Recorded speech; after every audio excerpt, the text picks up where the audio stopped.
Hello everyone, कैसे हो आप सब। एक बार पुनः स्वागत है आप सभी का हमारे अपने YouTube channel Shiv coaching classes पर। दोस्तों आज की इस वीडियो में हम देखेंगे क्लास 12 बायोलॉजी एनसीईआरटी चैप्टर 9 में। दोस्तों आज की इस वीडियो में दो महत्वपूर्ण प्रश्न देखेंगे जो कि आपके पॉइंट ऑफ पेपर के पॉइंट ऑफ व्यू से काफ़ी इंपॉर्टेंट है। देखिए एमपी बोर्ड में हालांकि ये चैप्टर हटा दिया गया है, रिड्यूस हो गया है, लेकिन यदि जिस बोर्ड में भी यदि चैप्टर 9 आना है वो आप इन क्वेश्चनों को अवश्य तैयार करिए। देखिए क्वेश्चन है एक्वाकल्चर किसे कहते हैं, इसमें प्रयोग की जाने वाली प्रक्रियाओं का वर्णन कीजिए। तो देखिए यदि हम एक्वाकल्चर की बात करते हैं तो देखिए एक्वाकल्चर के बेसिकली क्या होता है। एक्वा का जहाँ पे एक्वा वर्ड आ जाए इसका मतलब ही होता है क्या, एक्वा वर्ड सीधे पानी से रिलेटेड है, यानी वाटर से रिलेटेड है। देखिए एक्वाकल्चर की यदि बात की जाए तो देखिए इसकी यदि हम डेफिनेशन देखें तो क्या हो जाएगी। देखिए उपयोगी जलीय पौधे एवं अन्य प्राणियों के उत्पादन को एक्वाकल्चर कहते हैं। यानी जलीय पौधे, ऐसे जलीय पौधे जो कि हमारे लिए उपयोगी हैं तथा इसके अलावा जो प्राणी उपयोगी हैं, तो उन प्राणियों के उत्पादन को क्या कहते हैं, एक्वाकल्चर कहते हैं। तो उपयोगी जलीय पौधों एवं अन्य प्राणियों के उत्पादन को क्या कहते हैं, एक्वाकल्चर। और बेसिकली यह जो है यह पानी में संपन्न होगी, यह प्रक्रियाएं अधिकतर माध्यम में, जिस कारण से इसका नाम क्या है, एक्वाकल्चर। वहीं एक्वाकल्चर में देखिए बेसिकली मछलियों के अतिरिक्त झींगा एवं समुद्री केकड़ा का भी उत्पादन किया जाता है। यानी ना केवल एक्वाकल्चर के अंतर्गत मछलियों का अध्ययन किया जाता है बल्कि इसके अंतर्गत समुद्री केकड़े और झींगा, यानी जो प्रॉन मछली इसको कहते हैं, तो प्रॉन या झींगा मछली जो होती है इसका भी उत्पादन किया जाता है। चलिए एक्वाकल्चर के विभिन्न चरण हैं उसको देखते हैं। तो एक्वाकल्चर के देखिए कई सारे चरण में यह प्रक्रिया संपन्न होती है। बेसिकली यदि हम बात करें मत्स्य पालन की तो देखिए मत्स्य पालन केंद्रों में मत्स्य बीज अंडों को प्राप्त किया जाता है। किसके माध्यम से, एक्वाकल्चर के माध्यम के थ्रू। अब देखिए इसमें किस माध्यम से प्राप्त किया जाता है, तो यदि यहाँ पे हम बात करें, देखिए पहला स्टेप क्या है कि मछलियों की जो पीयूष ग्रंथि होती है, यानी जो मछलियों की पिट्यूटरी ग्लैंड होती है, उससे हार्मोन्स जो होते हैं उससे निकाल लिया जाता है। यानी मछलियों की पीयूष ग्रंथि से हार्मोन्स को निकाल लिया जाता है और निकाल करके जो अंडे देने वाली मछलियां होती है, तो अंडे देने वाली मछलियों में इंजेक्शन द्वारा प्रविष्ट कराने से अंडोत्सर्ग शीघ्र होता है। देखिए यदि कोई मछली की पीयूष ग्लैंड से या पिट्यूटरी ग्लैंड से हार्मोन्स निकाल करके उसको अंडे देने वाली मछलियों में इंजेक्शन के माध्यम से प्रवेश करा दिया जाए तो वे मछलियां जल्दी अंडे देने लगती है, यानी अंडोत्सर्ग जो है उनमें शीघ्र होने लगता है। और पीयूष ग्रंथि के हार्मोन्स को एल्कोहल में संरक्षित किया जाता है। यानी पीयूष ग्रंथि का जो हार्मोन्स होता है इसको अल्कोहल में संरक्षित करके रखा जाता है।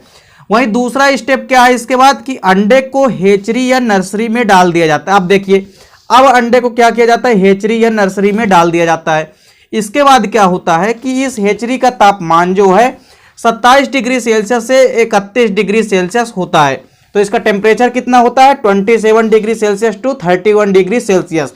देखिए जिससे 15 से 18 घंटे पश्चात शिशु निकलते हैं, जिसे हम क्या कहते हैं, हैचलिंग कहते हैं।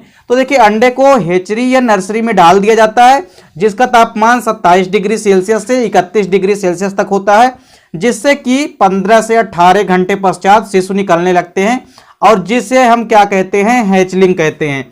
चलिए तीसरा स्टेप क्या है इसका कि हैचलिंग को पानी में रखा जाता है।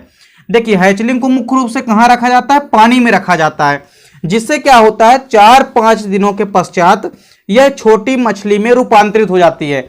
अब देखिए हैचलिंग करने के बाद क्या होता है, इसको पानी में रख दिया जाता है जिससे 4-5 दिनों के बाद यह छोटी मछली का रूप धारण कर लेती है, जिसे क्या कहते हैं, जिसे फ्राई कहते हैं। क्या कहते हैं, जिसे फ्राई कहते हैं। वहीं इसके बाद अगले स्टेप की जब बात आती है तो देखिए अगला स्टेप इनमें क्या है, अब फ्राई जब बन गई तो फ्राई को 12 से 14 दिनों में 20 से 25 सेंटीमीटर की हो जाती है। अब ये फ्राई जो बनी है ये 12 से 14 दिनों के अंदर 20 से 25 सेंटीमीटर की हो जाती है और इसे फिशरलिंग कहते हैं। क्या कहते हैं, इसे फिशरलिंग कहते हैं। अगला स्टेप देखिए क्या होता है, फिशरलिंग को पोषक तालाबों में स्थानांतरित किया जाता है। ऐसे तालाबों में जहां से पोषक तत्वों की प्राप्ति की जा सके मछली को, तो फिशरलिंग को अब पोषक तालाबों में स्थानांतरित किया जाता है। यह फाइटोप्लैंक्टन को खाता है। देखिए फाइटोप्लैंक्टन जो कि हम कह सकते हैं तालाबों में बेसिकली पाए जाने वाले जो छोटे छोटे कीड़े मकोड़े होते हैं, तो उनको फाइटोप्लैंक्टन कहते हैं। तो ये सबसे पहले जो छोटे मोटे कीड़े मकोड़े होते हैं इनको खाते हैं और अपने पोषक तत्वों की प्राप्ति करते हैं। तो फिशरलिंग को पोषक तालाबों में स्थानांतरित किया जाता है जिससे यह फाइटोप्लैंक्टन को खाते हैं। अब देखिए अगला स्टेप क्या है, अंत में इसे उत्पादक तालाबों या जलाशयों में स्थानांतरित किया जाता है। और लास्ट में क्या किया जाता है कि इनको उत्पादक तालाबों में या जलाशयों में स्थानांतरित कर दिया जाता है जहां पर इनका वजन बढ़ता है। अब जब इनका वजन बढ़ता है, कहां पे बढ़ता है इनका वजन, पोषक तालाबों में या जलाशयों या तालाबों में स्थानांतरित किया जाता है, उत्पादक तालाबों में जहां इनका वजन बढ़ता है। अब इसके बाद क्या होता है, देखिए कि पूर्ण विकसित मछली का जो वजन है वो 5 से 6 किलोग्राम हो जाता है एवं 4 वर्ष के पश्चात मछली अंडे देने लगती है। और जैसे ही पूर्ण विकसित मछली हो जाती है उसका वजन लगभग 5 से 6 किलोग्राम हो जाता है एवं 4 वर्ष के पश्चात जो मछली होती है वह फिर से अंडे देने लगती है। तो इस प्रकार से एक्वाकल्चर के माध्यम के थ्रू मछली का प्रोडक्शन या उत्पादन किया जाता है। लेकिन इस प्रक्रिया के माध्यम से न केवल मछलियों का बल्कि इसके अलावा झींगे एवं समुद्री केकड़ों का भी प्रोडक्शन या उत्पादन किया जा सकता है। तो बेसिकली एक्वाकल्चर के माध्यम से जलीय जीवों में अधिकतर इनको प्रोडक्शन किया जा सकता है ज्यादा मात्रा में, जिस कारण से कई सारे इसके स्टेप हैं और सभी के सभी जो स्टेप या चरण हैं उसको हमने आपको क्रमबद्ध तरीके से समझा दिया।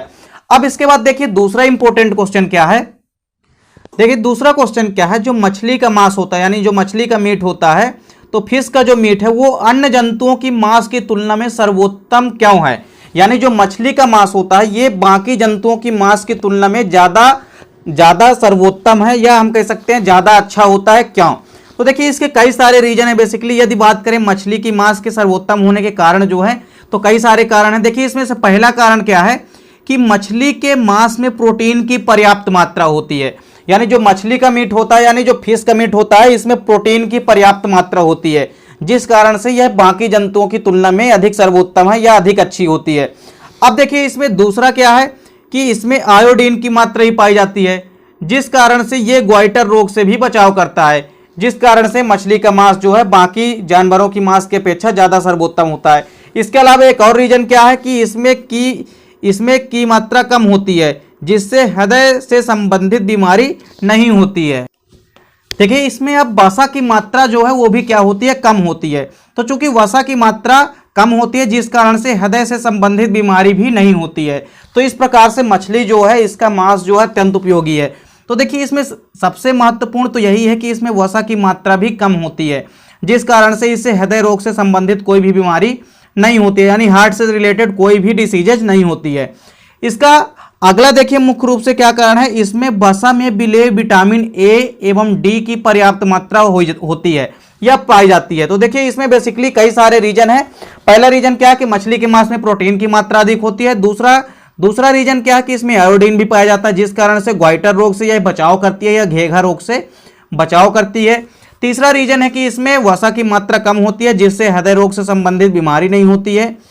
चौथा कारण क्या है कि इसमें वसा में विलेय विटामिन ए एवं डी की पर्याप्त मात्रा पाई जाती है। वहीं नेक्स्ट अगला क्या है रीजन कि इसे आसानी से पचाया जा सकता है, इस कारण से यह बच्चों का अच्छा भोजन है। तो देखिए यहाँ पास ये सभी मुख्य कारण हैं जिस कारण से मछली का मांस जो है अन्य जंतुओं की मांस के मुकाबले ज्यादा सर्वोत्तम या ज्यादा अच्छा माना जाता है। इसके कई सारे रीजन है, जैसे कि इसमें प्रोटीन की मात्रा पर्याप्त मात्रा में पाई जाती है, इसमें आयोडीन की मात्रा भी होती है जिस कारण से ग्वाइटर रोग में यह रक्षा करती है। वहीं वसा की मात्रा भी कम होती है जिस कारण से हृदय रोग से संबंधित बीमारियां नहीं होती है। इसमें विटामिन ए एवं डी की पर्याप्त मात्रा भी होती है और इसे आसानी से पचाया भी जा सकता है। तो ये सभी रीजन है जिस कारण से मछली का जो मांस है वो अन्य जंतुओं की मांस की तुलना में सर्वोत्तम माना गया है। तो देखिए ये क्वेश्चन जो है अक्सर पेपर में पूछे जाते हैं, इन क्वेश्चनों को आप अच्छे से तैयार कीजिए। उम्मीद करता हूं दोस्तों वीडियो पसंद आई होगी। दोस्तों वीडियो अच्छी लगे तो लाइक और कमेंट कीजिए, और यदि आप चैनल पर नए हैं तो चैनल को सब्सक्राइब अवश्य कर लीजिए और बेल आइकन प्रेस कर लीजिए ताकि वीडियो की नोटिफिकेशन आपको मिलती रहे। दोस्तों वीडियो अच्छी लगी हो तो लाइक और कमेंट कीजिए। मिलते हैं दोस्तों नेक्स्ट वीडियो में, तब तक के लिए जय हिंद, वंदे मातरम।